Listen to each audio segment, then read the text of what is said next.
Hello my divine soul, कैसे हैं आप सभी लोग। उम्मीद करती हूँ खुश होंगे, स्वस्थ होंगे और अपना ख्याल रख रहे होंगे, खुद को हील एंड पॉजिटिव कर रहे होंगे। बहुत बहुत स्वागत है आप सभी का एक बार फिर से हमारे इस चैनल पर। तो चलिए आज हम ये देखते हैं कि आपके पर्सन ने आपको लेकर के आजकल अपनी क्या सोच बना करके रखी है। आजकल इनकी सोच में आप किस तरीके से वैरी करते हैं, क्या कुछ ये आपके बारे में सोच रहे हैं, इस चीज को आज की इस रीडिंग में हम कवर करने वाले हैं। आप बस अपना फोकस बना लीजिए अपने पार्टनर के ऊपर, जिनके लिए भी आप ये रीडिंग देख रहे हैं। आपको क्या करना है कि अपना नाम जो है वो कमेंट सेक्शन में जरूर से क्लेम कर दीजिएगा और अपने पर्सन का नाम अपने मन में 3 बार जरूर दोहराइएगा। इससे आप दोनों की जो एनर्जी है आज की इस रीडिंग से कनेक्ट हो पाएगी और हम सही सही जान पाएंगे कि डिवाइन एंजल्स हमें क्या मैसेजेस देना चाहते हैं एंड आपकी एनर्जी हमें क्या संकेत देना चाहती है। एक बात का ध्यान रखिएगा कि ये जो रीडिंग हो रही है ये एक general, collective and timeless reading है। इसका मतलब ये है आप इसे जब भी देखेंगे ये आपके साथ रेजोनेट जरूर करती है। जितना रेजोनेट हो उतना ही लीजिएगा, बाकी को दूसरों के लिए जाने दीजिएगा। आप इस रीडिंग को एक गाइडेंस के तौर पर भी देख सकते हैं। चलिए देख लेते हैं कि आपके पर्सन की करंट की एनर्जी क्या निकल करके आ रही है। प्लीज हमें गाइड करें मेरे व्यूअर्स जिसके लिए भी ये रीडिंग देख रहे हैं। आखिरकार उनके थॉट्स क्या है मेरे व्यूअर्स के लिए। ओके अगर आपको इस रीडिंग से थोड़ी सी भी क्लैरिटी मिलती है, हेल्प मिलती है तो प्लीज वीडियो को लाइक कर दीजिएगा। चैनल को सब्सक्राइब नहीं किया है तो चैनल को सब्सक्राइब जरूर से कर लीजिएगा। कार्ड्स कुछ इस तरीके से आ रहे हैं। 4 of swords, 2 of wands, 3 of cups, king of swords, okay, S of cups, wheel of Fortune, 10 of wands, okay, the high prestige का कार्ड आया है and bottom of the deck है द मून का कार्ड। ठीक है, यहाँ पर जो राशियां दिख रही हैं टॉरस, कैप्रिकॉर्न, वृषभ, कन्या, मकर राशि।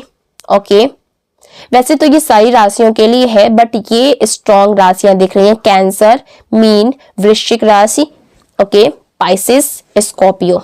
ओके देखिए यहाँ पर ना अगर मैं नंबर्स की बात करूं तो नंबर 3 की एनर्जी, नंबर 9 की एनर्जी, नंबर 6 की एनर्जी, नंबर 7 की एनर्जी, ये इंपॉर्टेंट नंबर्स निकल करके आ रहे हैं। आप अपने और आपके पार्टनर के date of birth, month, time, year से मैच करके देख लीजिएगा।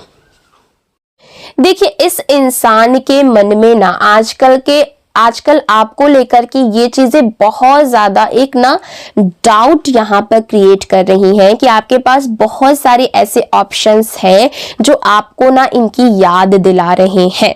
ठीक है, इनको लेकर के आपके दिल में ना एक ना जरूरत है, एक पागलपन है, एक दीवानगी है।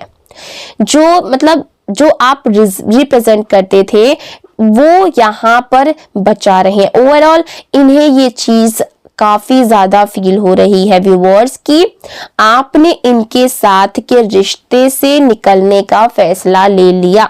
अपनी जिंदगी में एक नई शुरुआत की तरफ बढ़ने का आपने ऑलरेडी फैसला ले लिया।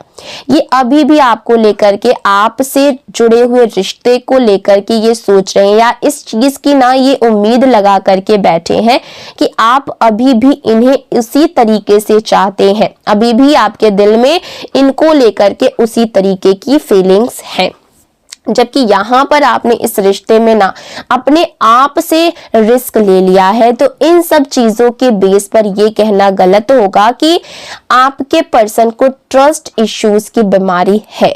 ये भरोसा नहीं कर पा रहे हैं कि आप पर, चाहे ये पर्सन एक वक्त पे आपके ऊपर ना खुद को ये भरोसे के लायक नहीं समझ रहे या इनके पास्ट के करे गए इनके जो एक्शन थे आपके भरोसे को ब्रेक कर गए हो। लेकिन वही कहते हैं ना कि जो इंसान जैसा होता है सामने वालों के बारे में वैसा ही सोचता है या फिर सोचना शुरू कर देता है।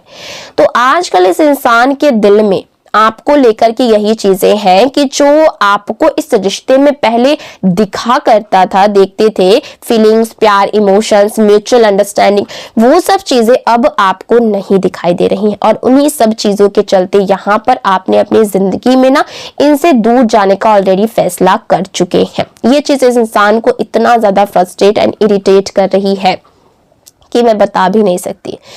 ये पर्सन इसी रीजन के चलते ना बहुत कुछ, ये मतलब इतने ज्यादा परेशान है कि दिन रात सो भी नहीं पा रहे हैं। उन सब चीजों को कैलकुलेट कर करके ये देख रहे हैं और पॉसिबिलिटीज देख रहे हैं। ठीक है, तो अगर आप दोनों के बीच में थोड़ी सी भी बातचीत होती है ना, तो ये आपसे लड़ झगड़ कर या चीजें ना बोलते होंगे, कुछ ऐसी चीजें जो आपको ना ठेस पहुंचाती होंगी, क्योंकि एक्चुअली में ये पर्सन इस चीज को ना कर रहे हैं। अब जो इंसान करेगा वो चीजें उसके मुंह से तो निकलेंगी। यहाँ पर इवन मैं ये भी देख पा रही हूँ कि जैसे ना कि इस इंसान के सर पर ना एकदम से गुस्सा सवार हो चुका है अपने आप को डिफेंड करने का ना, तो जबरदस्ती के ट्रस्ट इश्यूज यहाँ पर क्रिएट करके, और इसी रीजन के चलते ये पर्सन आजकल रातों भर जाग रहे हैं। रात में इनको बेचैनी और रात भर ये उठ करके बैठ जा रहे हैं। इनके दिल और दिमाग में ये चीजें बहुत ज्यादा चल रही हैं कि कौन सा ऐसा पल वो था, कौन सा ऐसा वो मोमेंट आएगा जिस पल में, जिस मोमेंट में ना जो इन्होंने आपको दिया वो आपसे वो लेकर के अपने ना वो आपसे ये ले लेंगे। ठीक है, मतलब आप ये समझ लीजिए व्यूअर्स कि इस इंसान ने आपको शक के घेरे में बिल्कुल ही डाल रखा है, क्योंकि इस शक को लेकर के ये पर्सन खुद भी यहाँ पर बहुत ज्यादा कंफ्यूज्ड है। और ये शक ऐसा है कि मान लीजिए अंधेरे में ना तीर चलाने के बराबर है। इनका जो शक है ना, इनको ही खाए जा रहा है और ये अंधेरे में तीर जैसे चला रहे हैं। इनको ट्रस्ट इश्यूज बहुत ज्यादा है। इनके दिमाग में ऐसा चल रहा है कि कब वो मुझसे दूर हो जाएगी या फिर हो जाएगा। इन्होंने आपको ना पूरी तरीके से एक शक के कटघरे में खड़ा कर दिया, खुद भी कंफ्यूज है और आपको भी कंफ्यूज कर रहे हैं। ये शक किसी ठोस सबूत पर नहीं है, बस डर एंड इनसिक्योरिटी से पैदा हुआ, जैसे कि मैंने बोला कि अंधेरे में तीर चलाने जैसा। कुछ व्यूअर्स के केस में ये इंसान जानबूझकर आपसे दीवारें खड़ी कर रहा है, cut off distance, cold behaviour ये दिखा रहे हैं। लेकिन सच्चाई ये है, इन्हें अब समझ में आने लगा है कि इस रिश्ते में इन्हें पहले क्या मिलता था और अब क्या ये खो चुके हैं।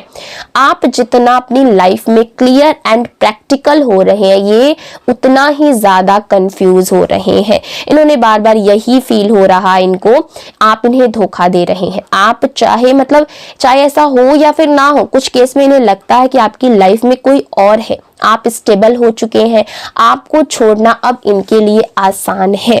ठीक है, कुछ केस में आप मैरिड हो या फिर थर्ड पार्टी सिचुएशन है, इसीलिए ये आपसे ना अजीब अजीब तरीके से बातें कर रहे हैं, अजीब अजीब डिमांड्स करते हैं, ताकि ये क्लियर कर पाए कि आप कब उनका साथ दोगे और कब उनको छोड़ दोगे।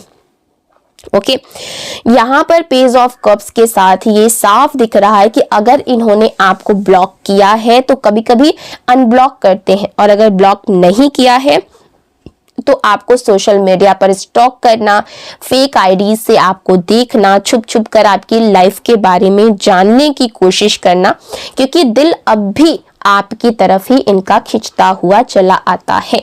इनकी सबसे बड़ी इनसिक्योरिटी दिखा रही है कि आप तो जीत गए, हार तो उनको मिली है। इनको लग रहा है कि इस रिश्ते में खोया सिर्फ इन्होंने है और यही सोच इनकी नींदें उड़ा रही है। यहाँ पर द फूल का कार्ड दिखा रहा है, इनको डर है कि जिस दिन आप पूरी तरीके से आगे बढ़ गए उस दिन ये खुद को संभाल नहीं पाएंगे, क्योंकि डर, ईर्ष्या, जेलसी भी है कहीं ना कहीं, क्योंकि ये आपको किसी और के साथ देख नहीं पाएंगे। ठीक है, और वो अगर आप आगे बढ़ गए किसी और के साथ अपने जीवन में, तो ये ना बिल्कुल भी बर्दाश्त उसको नहीं कर पाएंगे। इसीलिए कोशिश कर रहे हैं कि इमोशनल लेस ये बन जाए, पहले से बाउंड्री सेट कर लें, जो मिल सकता है अभी वो ले ले। यहाँ पर द सन का कार्ड दिखा रहा है कि इनको सबसे ज्यादा यही जानना है कि क्या आप खुश हैं या फिर नहीं। ये डायरेक्टली आपसे नहीं पूछेंगे, लेकिन हर मौके से आपकी लाइफ की जानकारी निकालने की कोशिश करेंगे कि क्या हो रहा है, क्या नहीं हो रहा है। और यही सोच कर ये इंसान अंदर से दिन पर दिन टूट रहा है, रो रहा है, परेशान हो रहा है, ओवर थिंकिंग का ये शिकार हो चुके हैं। वर्स्ट केस सिनेरियोज यहाँ पर बना रहे हैं। ये आपसे कहना चाहते हैं, messages from them, I write poems about you, I miss you terribly, कि you are so damn beautiful, I am obsessed with your pictures. Okay, वो आपसे पूरी तरीके से ऑब्सेस्ड है, आपके पिक्चर से आप इतने ज्यादा उनको ब्यूटीफुल लग रहे हैं, अच्छे लग रहे हैं, सुंदर लग रहे हैं। खुद से ये ना दूरी बना रहे लेकिन दिल से नहीं, खुद से आपसे हो सकता है कि दूर हो रहे हो बट दिल से ये आपसे कहीं ना कहीं कनेक्टेड है। क्या ये खुद से आपकी तारीफ करेंगे? तो कार्ड्स दिखा रहे हैं कि the world, the moon and judgement का कार्ड। हाँ, ये आपकी तरफ आएंगे लेकिन सीक्रेटली वे में, मतलब कि छुप करके सीक्रेट तरीके से ये आपके तरफ आएंगे, पूरी सच्चाई नहीं बताएंगे, इमोशंस छुपा करके रखेंगे, जजमेंट और सवालों के साथ आ सकते हैं और इसी वजह से कॉन्फ्लिक्ट हो सकती है, लड़ाई की एनर्जी भी आप दोनों के बीच में बन सकती, क्योंकि इनके दिमाग में कई सारी चीजें एक साथ घूम रही, कई सारे क्वेश्चंस घूम रहे हैं। यहाँ पर ये इंसान आगे बढ़ेगा लेकिन पूरी तरीके से नहीं आएगा, फिर पीछे हटेगा। अब फैसला आपके हाथ में है कि आपको क्या करना है। ठीक है, तो आज के लिए बस इतना ही। आपको वीडियो कैसा लगा है, ये रीडिंग कैसी लगी है, कमेंट सेक्शन में जरूर बताइएगा। मिलते हैं अगली वीडियो में एक नई रीडिंग के साथ, तब तक अपना ख्याल रखिएगा। Take care, bye bye.